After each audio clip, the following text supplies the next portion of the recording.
Hello friends, welcome back to my channel Gyan Sankalp. तो friends, पिछले 2 video में मैंने आपको उदारवाद टॉपिक कंप्लीट कराई है।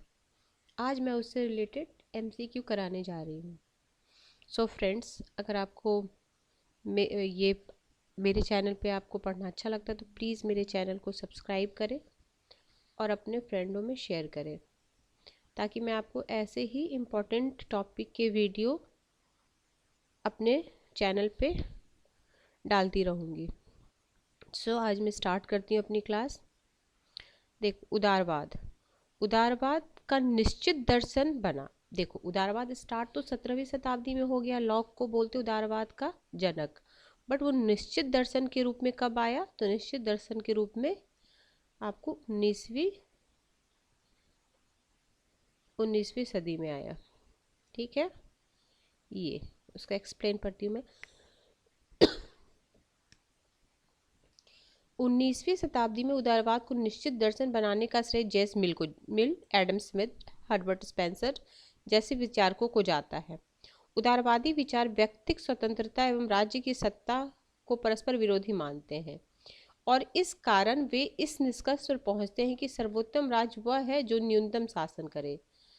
उदारवादी क्या मानते हैं? ये सब शास्त्रीय उदारवादी, सर्वोत्तम राज्य वह है जो न्यूनतम शासन करे। अगला क्वेश्चन है, राज्य की प्रकृति और कार्यों की उदारवादी अवधारणा का सर्वोत्तम प्रतिपादन किसकी रचनाओं में पाया गया? तो लॉक की रचनाओं में पाया गया। आगे है,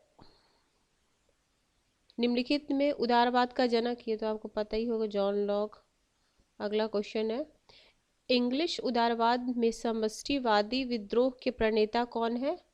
सभी हैं इंग्लिशवादी, यानी जो शास्त्रीय उदारवादी है, इंग्लिशवादी उदारवाद, तो कौन है? ये शास्त्रीय उदारवाद। तो किसका कहने का मतलब है, शास्त्रीय उदारवाद के कौन कौन अस्वीकार करते? तो ये सब सकारात्मक उदारवादी हैं, ग्रीन, ब्रेंडल, बोसांकी, ये तीनों।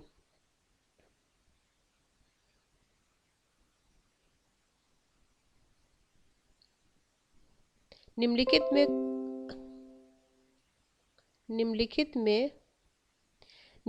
में कौन सा एक सही वक्तव्य है? एक कल्याणकारी राज्य का समाजवादी राज्य होना आवश्यक है। दूसरा, एक पूंजीवादी राज्य भी एक कल्याणकारी राज्य हो सकता है। ये सही कथन पड़ा। जब इस तरह के क्वेश्चन पढ़े ना, तो यहाँ पे अंडरलाइन करो, ये सही पूछ रहा है। कभी इसी में क्या नहीं है पूछता है, तो क्वेश्चन को सॉल्व करते समय ये वाली लाइन इम्पॉर्टेंट। फिर एक समाजवादी राज्य एक उदारवादी राज्य हो सकता है। एक उदारवादी राज्य को उत्पादन के साधनों पर नियंत्रण रखना चाहिए। तो कौन सा सही? एक पूंजीवादी राज्य भी कल्याणकारी हो सकता है। न उदारवादी के प्रणेता कौन है? ये तो जब आप अगर मेरी पिछली क्लास किए होंगे तो शायद अच्छी तरह से इसको बता पाएंगे।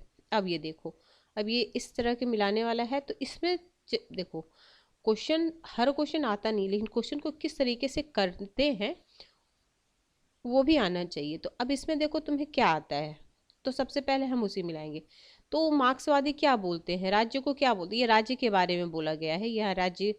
तो उत्पीड़न का, अच्छा हमने ये पढ़ा था ना, उदारवादी परंपरा उदारवादी का कहते हैं आवश्यक बुराई। तो ए का तीन दो में है, ठीक है। फिर है उदारवादी आदर्शवाद या उदारवादी सकारात्मक उदारवादी, क्या बोलते हैं? आवश्यक भलाई बोलते हैं। तो बी का दूसरा, चलो इसमें भी है। फिर मार्क्स क्या बोलते हैं? उत्पीड़न का संस्था, डी का पहला। ये मार्क्सवादी के अनुसार आप लोग से जानते हैं कि वो राज्य को एक उत्पीड़न का संस्था मानते हैं। तो इसके हिसाब से आपका आंसर बी।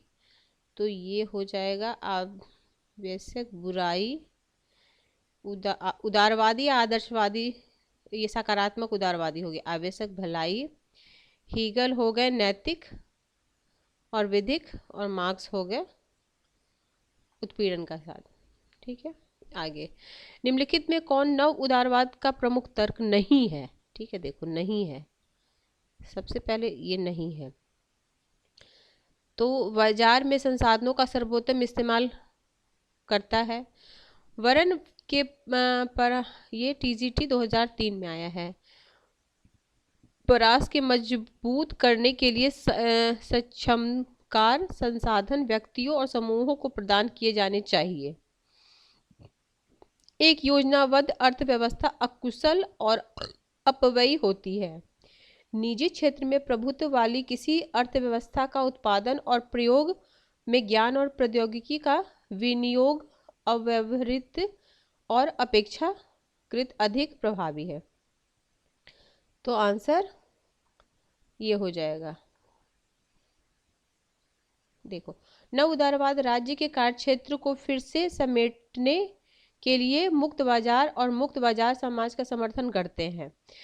देखो, जैसे पहले आया शास्त्रीय उदारवाद, फिर आया सकारात्मक उदारवाद, फिर आया नव उदारवाद। तो जो नव उदारवाद आया, तो नव उदारवाद राज्य के कार्यक्षेत्र को फिर से समेटते हैं, रोलिंग बैक द स्टेट के लिए मुक्त बाजार, जो शास्त्रीय उदारवाद बोलते उसकी तरह इन्होंने थोड़ी बात की, फिर समर्थन किया। फिर समकालीन विश्व में नव उदारवादी के प्रणेता 3 नीतियों को अपनाया जा रहा है: उदारीकरण, निजीकरण और भूमंडलीकरण। उदारीकरण, निजीकरण और भूमंडलीकरण। नव उदारवाद एक बार फिर अहस्तक्षेप, जो शास्त्रीय उदारवाद बोलते थे अहस्तक्षेप, लेसस फेयर का समर्थन करते हैं तथा बाजार उन्मुख अर्थव्यवस्था की बात करते हैं। नव संसाधनों को बाजार के हवाले करने का पक्षधर है, न कि व्यक्तियों एवं समूहों के। तो ये जो नव उदारवादी हैं, ये शास्त्रीय उदारवाद से प्रेरित है।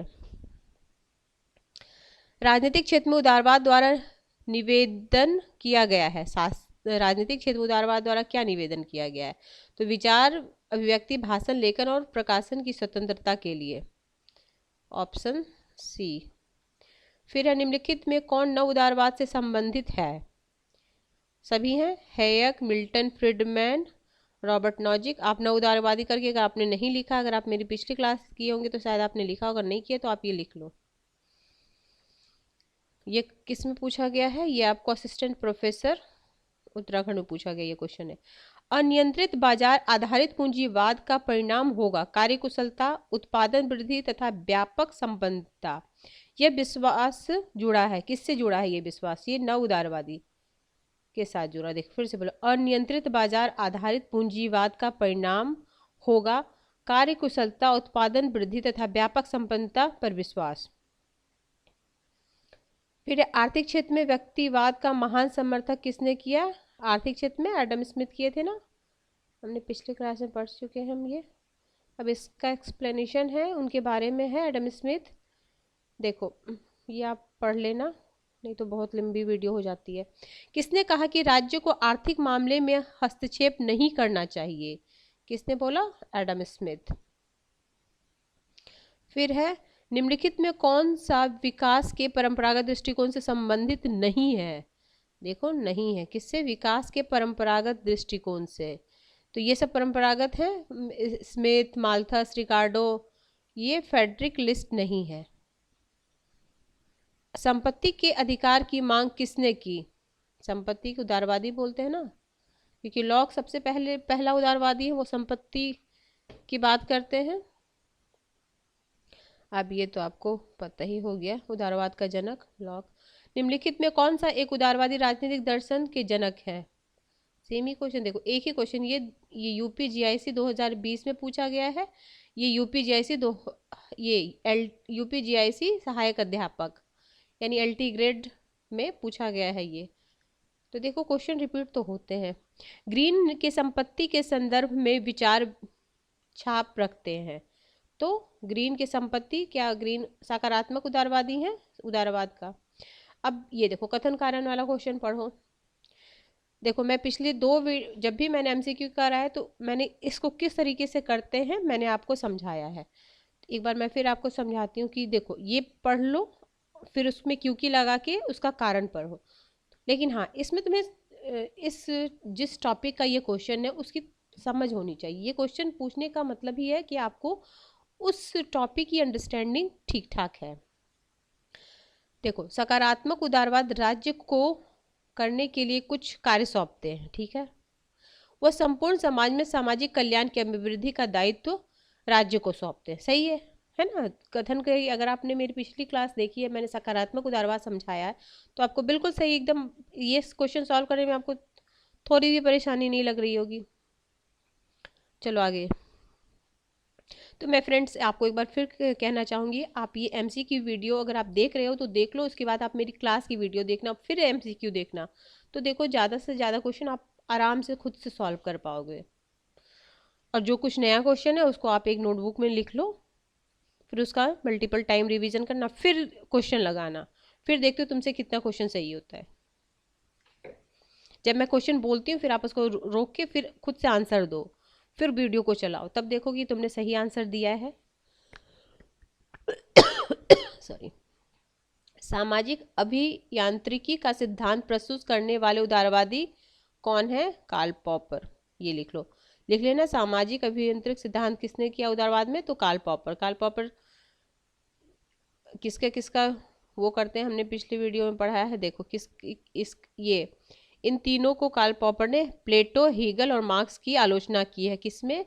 अपनी एक बुक है open society with N M. इनकी इंपॉर्टेंट बुक है the open society and its enemy. इन्होंने प्लेटो, हीगल और मार्क्स की आलोचना की है।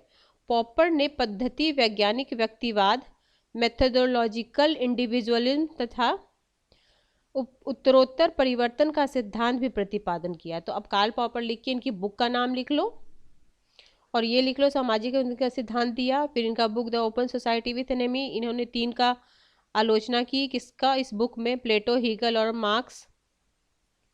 फिर इन्होंने किस वैज्ञानिक पद्धति, वैज्ञानिक व्यक्तिवाद और उत्तरोत्तर परिवर्तन का सिद्धांत दिया। ये कार्ल पॉपर लिखे, आप ये अपने नोट में लिख लो, नोटबुक में। निम्नलिखित में कौन एक उदारवाद की मूल मान्यता नहीं है? उदारवाद अधिकार नहीं है। देखो फिर भी जब भी ऐसा क्वेश्चन पर पहले इसमें टाइप नहीं पूछ रहा है, तो देखो अधिकार की प्राप्ति राज्य में ही संभव है। राज्य एक मानव निर्मित संस्था है क्योंकि समझौता करके बना है। व्यक्ति साध्य और राज्य साधन है। राज्य की सत्ता का आधार व्यक्ति की सहमति है। तो कौन सा नहीं है? अधिकार की प्राप्ति राज्य में ही संभव है। नहीं, अधिकार हमें पहले ही से प्राप्त है। लॉग बोलते हैं ना, 3 तरह के अधिकार हमें पहले ही से प्राप्त है। अधिकारों की प्राप्ति राज्य में ही संभव है, यह मान्यता आदर्शवादियों की है। ये मान्यता किसके आधार पर? Kant, Hegel, Fichte. अब ये देखो आदर्शवादी विचारक में इनका नाम लिख लो। आदर्शवादी विचारक ऐसी कांट, हीगल, फिक्टे, ग्रीन, ब्रेंडले, बोसांके। ये आदर्शवादी विचारक है जो राज्य को सर्वोच्च संस्था मानते, ये राज्य को साध्य मानते, व्यक्ति को साधन। उदारवादी की मूल मान्यता से संबंध देखो, राज्य को क्या देखो के लिए स्वाभाविक और आवश्यक मानते हैं, शेष अन्य विकल्प उदारवाद की मूल मान्यता है। मतलब ये देखो ये नहीं है, बाकी ये तीनों उदारवाद के मूल मान्यता है। एक राजनीतिक सिद्धांत के रूप में उदारवाद को 2 पृथक तत्वों का मिश्रण है। इसमें से एक लोकतंत्र और दूसरा व्यक्तिवाद। यह कथन किसका है? ये कथन लिख लो, ये कथन मैकवर्न का है। ये कथन आप नोट डाउन कर लो। एक बार मैं फिर से बोलती हूँ, एक राजनीतिक सिद्धांत के रूप में उदारवाद 2 पृथक तत्वों का मिश्रण है। वो कौन कौन तत्व है? लोकतंत्र और दूसरा व्यक्तिवाद। आगे है राज्य के बारे में यांत्रिक दृष्टिकोण उत्तरदायी है। तो आदर्शवाद के विकास के लिए, उदारवाद के विकास के लिए। फिर निम्नलिखित में किसका उदारवाद से मेल नहीं है? किसका मेल नहीं है? बुजुर्गवाद राज्य, प्रतिनिधि सरकार। सीमित सरकार की बात करता है, लोक कल्याण का, ये लोक कल्याणकारी राज्य की बात कौन करता है? ये बुजुर्गवाद राज्य की बात मार्क्स करते हैं, मार्क्सवादी विचारधारा में ये बुजुर्गवाद राज्य। और ये तीनों जो है ये उदारवाद से है।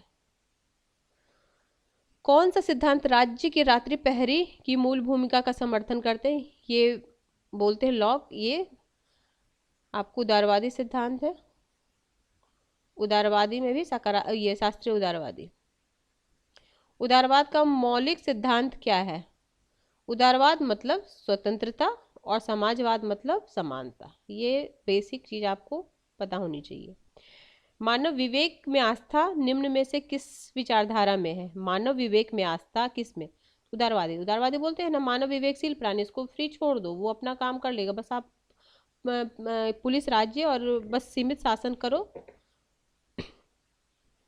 फिर देखो ये व्यक्तिगत स्वतंत्रता की बात करता, मूल तत्व क्या है? स्वतंत्रता। निम्नलिखित में कौन उदारवाद का तत्व नहीं है? तो देखो मुक्त व्यापार है, स्वतंत्रता है, बाजार स्वतंत्रता, बाजार अर्थव्यवस्था है, क्या है? समाज का समाजवादी ढांचा। देखो ये तो क्वेश्चन आप पढ़ के ही आपको 3 आंसर आपको पता है, तो ये चौथा ही नहीं होगा क्योंकि नहीं पूछा है। ये देखो ऐसे। आगे अब कथन कारण वाला क्वेश्चन है, ये टीजीटी में आया हुआ क्वेश्चन है। देखो सकारात्मक उदारवाद राज्य को कुछ कार्य सौंपते हैं। अच्छा है, पहले भी आ चुका है ये ना। वह संपूर्ण राज्य का सामाजिक कल्याण राज्य को, वह संपूर्ण, देखो वह संपूर्ण समाज का सामाजिक कल्याण राज्य को सौंपते हैं। तो हाँ देखो सही व्याख्या है तो है, इसलिए बी होगा। तो मुझे देखो ए दोनों सही और सही व्याख्या है। ओके। सकारात्मक उदारवाद निकटस्थ है, किसके निकटस्थ है? लोकतांत्रिक समाजवाद, राष्ट्रीय समाजवाद, संशोधनात्मक समाजवाद और श्रेणी समाजवाद। तो सकारात्मक लोकतांत्रिक समाजवाद की बात करता है ना, कल्याणकारी राज्य की बात करता है। व्यक्ति के स्वहित की सर्वोत्तम रक्षा होती है, स्वहित की सर्वोत्तम रक्षा उदारवाद में होती है। फिर है उदारवाद किसका हित चाहता है? किसका हित चाहता है? धनवानों का हित चाहता है, पूंजीवादी, ये बोलता है ना पूंजीवादी बाजार व्यवस्था। निम्नलिखित में कौन सही सुमेलित है? उदारवाद मिश्रण है। उदारवाद किसका मिश्रण है? लोकतंत्र और व्यक्तिवाद का। ठीक है ए। ये देखो टीजीटी में 2 टाइम्स आया, 5 में और वो उसमें 9 में। निम्नलिखित में आधुनिक उदारवाद राज्य की कौन कौन सी विशेषता नहीं है? राज्य का आर्थिक नियोजन। देखो स्वतंत्रता, निष्पक्ष चुनाव है, जनता के मूल अधिकार, एक से अधिक राजनीतिक दल, राज्य द्वारा आर्थिक नियोजन, ये नहीं है। देखो राज्य द्वारा आर्थिक नियोजन समाजवादी राज्य की विशेषता है। देखो राज्य द्वारा आर्थिक नियोजन समाजवादी व्यवस्था का विशेषता, स्वतंत्रता एवं निष्पक्षता, जनता के मूल अधिकार, एक से अधिक राजनीतिक दल, आधुनिक उदारवादी राज्य की विशेषता है। इसको भी आप लिख लो। आधुनिक उदारवाद का लक्ष्य क्या है? लक्ष्य समाज के सभी वर्गों के हित है। ये आधुनिक या सकारात्मक उदारवाद की बात कर रही है। आधुनिक उदारवाद परंपरागत उदारवाद से भिन्न है, क्यों भिन्न है? वह विश्व को सभी प्रकार के अत्याचारों एवं शोषण से मुक्त रखना चाहता है। आगे है कथन कारण वाला क्वेश्चन। उदारवाद राज्य के कार्य क्षेत्र को सीमित करना चाहता है। कारण क्योंकि उदारवाद व्यक्तिगत स्वतंत्रता पर बल देता है। तो दोनों कथन है और सही एक्सप्लेनेशन। इंग्लैंड में लॉर्ड बेवरेज प्रतिवेदन ने जिस राज्य की अवधारणा की, वो हम पिछले क्लास में पढ़े, कल्याणकारी राज्य की अवधारणा कब की थी? बेवरेज रिपोर्ट कब आई? 1942। इंग्लैंड में आई 1942 में आई, 42 में आई। ठीक है, अच्छा इसमें दिया हुआ, ठीक है। अब देखो कल्याणकारी सिद्धांत विश्वास करता है कि, क्या विश्वास करता है? एक माध्यम है, राज्य क्या है? एक माध्यम है। फिर निम्नलिखित में यह जानता है कि आधुनिक उदारवादी प्रजातांत्रिक राज्य एक औद्योगिक राज्य बन गया है। कौन बोलता है? गैलब्रेथ। ये लिख लो लाइन, ये अगर पढ़ना है तो पढ़ लो एक बार। देखो गैलब्रेथ की बुक का नाम क्या है? द न्यू इंडस्ट्रियल स्टेट, नया औद्योगिक राज्य, 1971 में रॉल्स ने कौन सी बुक का नाम लिखा? आप प्लीज़ कमेंट बॉक्स में बताना। मैं, अगर आप मेरी पिछली क्लास की होगे तो आपको पता होगा। ठीक है। किस राजनीतिक शास्त्री ने सामाजिक गतिशीलता, सामाजिक विभेदीकरण, आर्थिक परिवर्तन एवं राजनीतिक परिवर्तन को आधुनिकीकरण की विशेषता माना है? कौन मानते हैं? S.A. आइंस्टाइन। ये आप लिख लो।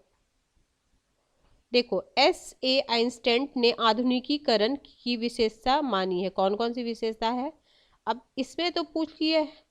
देखो अब ये 3 विशेषता है इनकी, 4 विशेषता ना, सामाजिक गतिशीलता, सामाजिक विभेदीकरण, आर्थिक परिवर्तन और राजनीतिक परिवर्तन। मान लिया जाए इस बार तो इनका नाम पूछा है, अगले क्वेश्चन ऐसा भी बना सकता है कि 3 का नाम दे देगा, एक चौथा अलग दे देगा कि इनमें से कौन सा नहीं है, ऐसा भी क्वेश्चन पूछ सकता है। तो आप ये लिख लो और उसके नीचे ये लिख लो, सामाजिक गतिशीलता, सामाजिक विभेदीकरण, आर्थिक परिवर्तन, राजनीतिक परिवर्तन। तो हस्तक्षेप की नीति किसकी विशेषता है? अब ये तो हम मुझे बताने की जरूरत नहीं है। नकारात्मक उदारवादी में भी कौन नकारात्मक उदारवाद बोल सकते या शास्त्रीय उदारवाद बोल सकते, एक ही हो गई।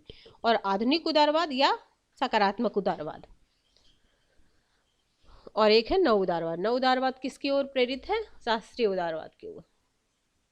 आगे है लोक कल्याणकारी राज्य आवश्यक रूप से संश्लेषण है। किसका संश्लेषण है? लोक कल्याणकारी राज्य, उदारवाद और समाजवाद का, क्योंकि समाजवाद कल्याणकारी राज्य की बात करता है, तो ये संश्लेषण है दोनों का। ठीक है। किसने कहा है कि कल्याणकारी राज्य वह राज्य है जो अपने नागरिकों के लिए व्यापक समाज सेवाओं की व्यवस्था करता है? कौन बोल लेंगे ये? T.W. केंट। ये लिख लो, ये सब कुछ कुछ जो कोटेशन है वो नया आता है, तो आप उसी नोटबुक में जिसमें आपने पिछला नोट्स बनाया है इस टॉपिक का, उसी में आप ये लिख लो। निम्नलिखित में कौन कल्याणकारी राज्य का समर्थक है? देखो, बेंथम, J.S. मिल, लेनिन, ये नहीं। कल्याणकारी राज्य के जवाहरलाल नेहरू वो समाजवादी विचारधारा से प्रेरित थे। फेबियन समाज, देखो जवाहरलाल नेहरू इंग्लैंड के फेबियन समाजवाद के विचारों से प्रभावित थे। देखो राज्य, ठीक है, अगर ये आप पढ़ना चाहोगे तो पढ़ लेना, चलो मैं ही एक बार पढ़ के बता देती हूँ। जवाहरलाल नेहरू इंग्लैंड के फेबियन सोसाइटी विचार से प्रभावित थे।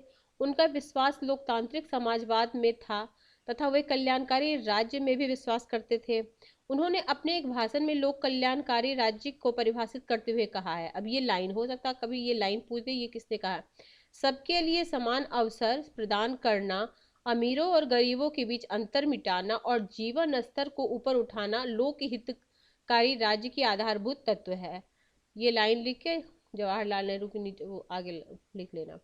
इंसाइक्लोपीडिया ऑफ सोशल साइंस के अनुसार लोक कल्याणकारी राज्य का तात्पर्य ऐसे राज्य जो अपने सभी नागरिकों को न्यूनतम जीवन स्तर प्रदान करे। ठीक है। और D.W. केंट के अनुसार लोकहित राज्य वह राज्य है जो अपने नागरिकों के लिए व्यापक समाज सेवा की व्यवस्था करता है। फिर है, अगला है, अच्छा अब ये आप पढ़ लेना।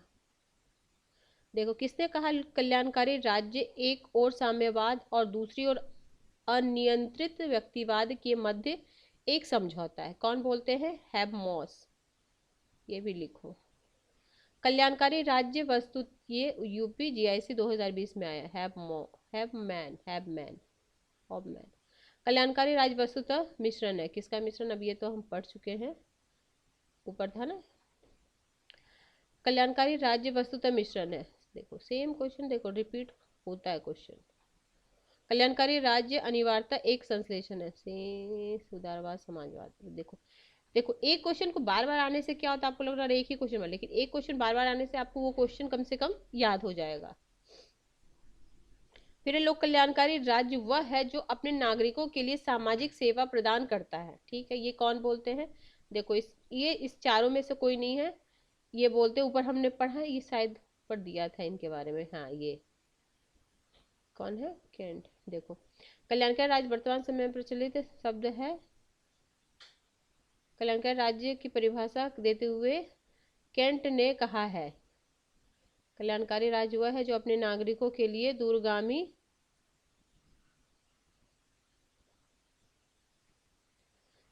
दूरगामी सेवा व्यवस्था प्रदान करता। लोक कल्याण की राज्य के बारे में हैबमो ने लिखा है, कल्याणकारी राज्य साम्यवाद और व्यक्तिवाद के बीच एक समझौता है। इनका विश्वास है कि